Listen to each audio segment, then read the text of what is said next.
नाज़रीन मेहर में मुख़्तलिफ़ इदारनि पारां बोर मुतासिरीन जी इमदाद जो सिलसिलो जारी आहे। इन हवाले सां पेश आहे अॼु असां सुबुह मेहड़ आया हुआसीं, सीनियर डॉक्टर बि गॾु वठी आया हुआसीं ऐं असां सां गॾु पहिरियों असां मेहड़ शहर में जेके असां जूं ख़ीमा बस्तियूं आहिनि उन ख़ीमा बस्तियुनि में असां 300 जे लॻभॻि राशन तक़सीम कयासीं ऐं उन राशन तक़सीम करण खां पोइ असां 30 देगियूं जेको आहे पकी पकाई मानी बि उते तक़सीम कईसीं।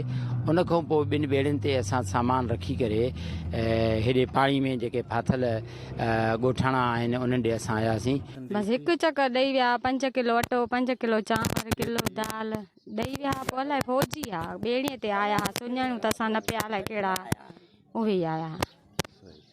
ॿियो कुझु बि न मिलियो आहे, न का दवा अॼु ताईं मिली आहे, न कुझु। ॿार चाकना आहिनि, 3 ॿार माज़ूर आहिनि मुंहिंजा, पंहिंजा 2 वेठा आहिनि। हलो ॾिसो तव्हां, हिकिड़ो दवा लादड़ी वई आहे, खणी विया आहिनि, बुखार ॾाढो तेज़। समाजी धुरनि शख़्सियतुनि मुख़्तलिफ़ मुल्कनि में रहंदड़ इंसान दोस्त माण्हुनि खे मेहड़ तालुके जे ॿोॾि मुतासिरीन जी वार जे लाइ अॻिते अचणु खपे। कैमरामैन इरफान चांडियो सां गॾु अनवर कांदड़ो, KTN न्यूज़ मेहड़।